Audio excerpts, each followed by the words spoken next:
Hey gang, Tony here. I am going to talk a little bit about the Cloverfield Paradox, which I guess is kind of a different sort of video for me. Now, I normally do like reviews. I wouldn't consider this a review either, by no means, because I'm not a critic. But I watched it last night, as many of you probably did as well, because there was that big surprise reveal after or during the Super Bowl that after the Super Bowl, the third Cloverfield movie is going to be on Netflix. And, you know, that's exciting. I really was... I was hesitant, but I was pretty excited, and I said to myself, well, that's a nice way to end the night. So I popped it on, and I gave it a watch, and admittedly, I was a little out of it. It was kind of late, and I was getting ready to go to sleep, and maybe I didn't pay as close attention as I should have been, especially if I was planning on doing a video, which I wasn't planning on, but now here I am. Alright, so before I even get started here, there are going to be spoilers. So if you haven't watched the movie, just go watch it first, and then come back and watch this video. I'm not going to get right into the spoilers. You probably have like a nice minute here before I get into any real big reveals, but I wouldn't necessarily watch this whole video if you haven't watched the movie yet. So anyway, I woke up this morning and I'm thinking about the movie and thinking about some of the things that didn't make a whole lot of sense, some of the plot holes and things like that. And I decided to go onto the internet and see what other people thought about it, which is probably why you're here, because you're maybe in the same situation wondering what other people thought about it. And not really to my surprise, there's a ton of negative stuff being said about it. Apparently it was originally entitled The God Particle, and it was not a Cloverfield movie, and then they decided to make it a Cloverfield movie, and kind of, I guess, just added elements to it that made it such. And apparently also it was originally owned by Paramount, who was going to release it, and then they dumped it on Netflix, so Netflix bought it and put it out for us last night. These things are being boasted as a couple of, like, bad omens for the movie right off the bat. And sure, it doesn't sound that great.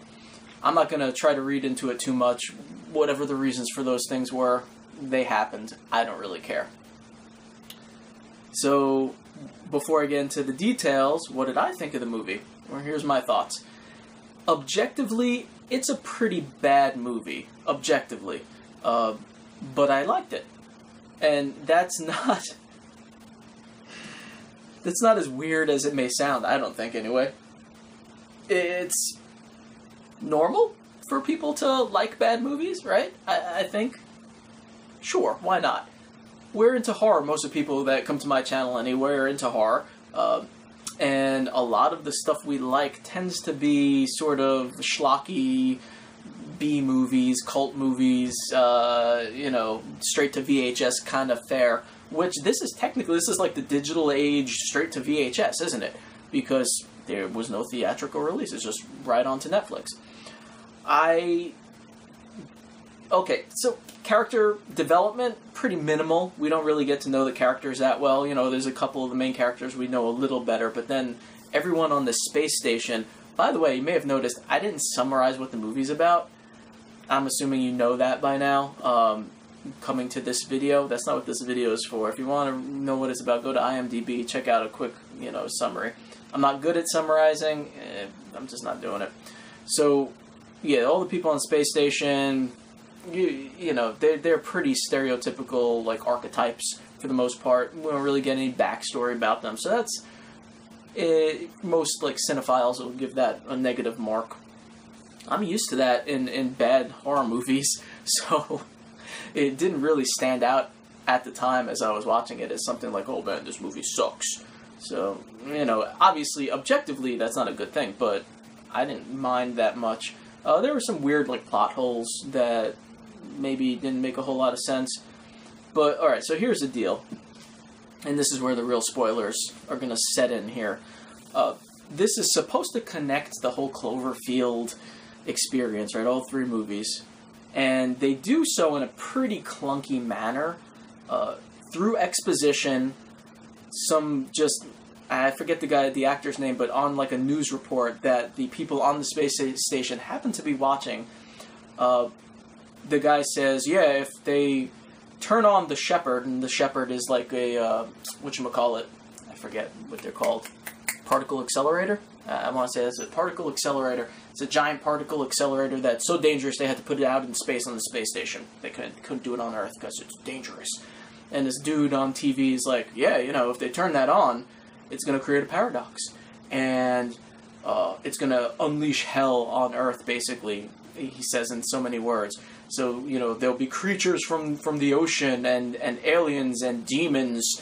And he says very clearly, this will occur in the past, in the future, and in multiple dimensions. So right there, I mean, they explained how everything connects. Yeah, before it even happens, you know that they're going to turn on the particle accelerator, the Shepherd, and it's going to go wrong. It's going to create the paradox. It's in the goddamn title. And because of that, that's why there are monsters in the first Cloverfield, the giant monsters that come out of the ocean and everything. That's why that happens. In 10 Cloverfield Lane, that's why aliens, you know, invade. And it doesn't really, at that point, it doesn't even matter what the actual timeline is, because just by saying that in the news report, we're now meant to think, like, well, these movies could have happened in different dimensions. They could have happened any time, in the past, present, or future. And it doesn't really matter, you know, when the God particle, or when the Shepherd was turned on, because it affects the entire timeline of the universe, or however you want to say that. So, yeah. Is it an explanation? Sure. Is it a good explanation? Well, that's debatable. But, you know, as a viewer, I tend to do the whole suspension of disbelief thing. You know, that's what they want me to believe? Fine. I'm okay with that. And, you know, I mean, as a fan of movies like Reanimator, or Dead Alive, or the entire Evil Dead franchise, you know, these, I'm not saying these are bad movies, they're amazing movies, I love them. But, you know, if you show them to a regular, like, popularized audience, you know, people who aren't into subgenre stuff, they may be a little less excited about those things. They may be a little more prone to picking out underdeveloped characters or plot holes or things like that, which is what's happening here with the Cloverfield Paradox. Anyway, what else do I want to say about this? What I love about the movie are the weird, dark, comedic, and shocking moments that occur mostly on the space station. So, and again, this is spoiler time, so there's the part with the worms bursting out of the dude. That was awesome. The whole thing with his eye, too. That was really cool and creepy, where his eye just goes, bloop. He's like, oh, and he starts talking to himself. Not entirely sure what we're meant to think about that. I think what happens is that the two space stations in separate dimensions basically superimpose themselves on each other in a way, because we also have the woman who is from a different dimension that turns up inside the wall of their space station. I forget her name in the movie, which probably tells you something about character development.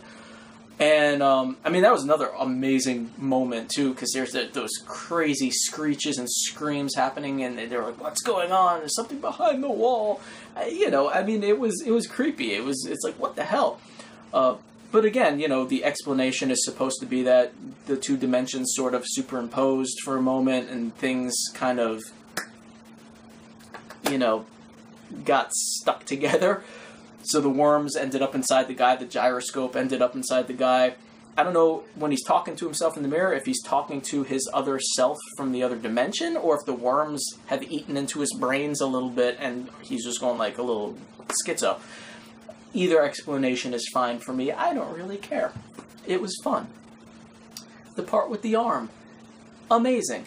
People are, you know, if you read objective reviews from critics, they're going to say, like, well, how the hell did the arm know that the gyroscope was inside the dude? And it's writing, and it's disembodied, and it's very, like, jarring. Yeah, you know what? I loved it. That was, like, probably the most Evil Dead sort of moment for me. You know, Chris O'Dowd is great. A huge fan of him. And, you know, it sucks that his character didn't get more development or even more screen time. And sure, you could say that there's a whole lot of, like, shifting tonal moments from dark and everything to comedic, but I tend to like that kind of stuff. Subjectively, you know, whatever. So I was fine with it. And, you know, you could come up with any explanation you want for the arm, right? I mean, you could say that there are multiple dimensions, right? Not just the 2 dimensions, but even more than that. And that this arm came from one of those other dimensions. And the time, you know, remember there's a whole thing with time here, too. So maybe the timelines are a little shifted, right? So then once the Chris O'Dowd character, I don't remember his name in the movie either, once he finds out that the gyroscope is in the guy, he can, remember he says he was flipping them off with his arm? So in some other dimension, there's an arm flipping someone off, right? Maybe now that he knows in his dimension that the gyroscope is inside the dude, now he's riding it in some other dimension, right? And sure, there's a whole paradox there because one of them had to know first, but still, it's an explanation. If there could be any, that might be one of them. It's pretty stupid, but whatever. I like it. All right. There are other great moments like that, kind of Event Horizon-esque, which, again, Event Horizon is a much better movie, and I love it. But I feel like a lot of moments in this one were sort of like that. And then there's, I guess the only other thing I really want to talk about are the subplots on Earth, which is another point of contention amongst most reviewers and critics, saying that they're unnecessary, they're tacked on. We know what's going on, right? We're watching a movie, we've seen the first Cloverfield, we realize, oh shit, the Paradox created the monsters, now this is, you know, Cloverfield 1 down on Earth, basically. There's the giant monster wreaking havoc. And, of course, they do reveal that at the end. But there's also kind of like this weird thing happening where I don't remember a single name in this movie. I'm just realizing this now. I'm just calling everyone like the dude and the woman and the comic relief. I'm the worst reviewer in the world. This is not a review. Don't even think it. No way. The guy on Earth, the husband, whatever his name is, he finds some girl and then like takes her to a bunker, and I don't know why that's there. I mean, I agree with most of the critics. It's really mostly unnecessary. A lot, you know, at first you think maybe he's going to the bunker from 10 Cloverfield Lane, but there's no way that's happening. And that's not what's happening. Maybe it's just supposed to make us think of 10 Cloverfield Lane, and that's why they put it in there. Who's this girl? What's her significance? Does she have significance? For a while, I thought there was going to be a big twist with who this girl is, but none that I could pinpoint. Maybe you know something I don't. You could tell me. I don't know. So it feels like it was just there to like connect the events from the first Cloverfield a little bit, and to maybe ground our main character, Ava. I think I remembered her name. Ava! I'm probably totally wrong. Whatever. Anyway. Okay, I lied. There's one other thing I want to mention. At the end, the capsule goes down to Earth, and I think we're supposed to consider that the capsule that we see in the found footage of Cloverfield 1. If you watch that movie many times, you know there's like a space debris or a capsule or something that falls from the sky. I didn't like participate in all the alternate reality games and all that stuff, so I don't know the background of any of that. I don't know. Maybe I'm completely wrong about this, but I think we're supposed to connect those two. I think they're supposedly the same thing. Unless I'm wrong, and it's just, again, like a callback, but whatever. My point is that when we see it in the footage in Cloverfield 1, I believe that's like weeks or months before the actual attack. And in this movie, you know, the capsule comes down, it's after the attack has started, and in fact that monster pops up at the end right after the capsule comes down, which kind of throws off the timeline. But again, you know, they talk about past, present, future, multiple dimensions, and then that's like the cop-out, right? We could just say, well, this is either a different dimension from Cloverfield 1, or the timelines got screwed up, or I guess it's not the same thing falling from the sky, although that's a crazy coincidence if it's not, right?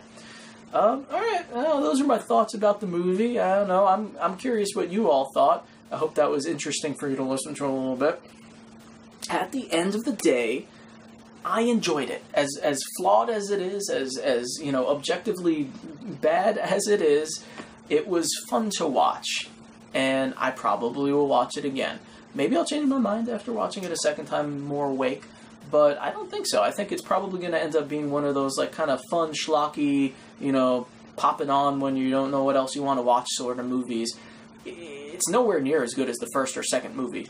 They're definitely much better. But this is like that, you know, ugly cousin entry that almost every franchise is going to need at some point. I mean, think about any of your favorite franchises. There's always, is it ugly stepsister?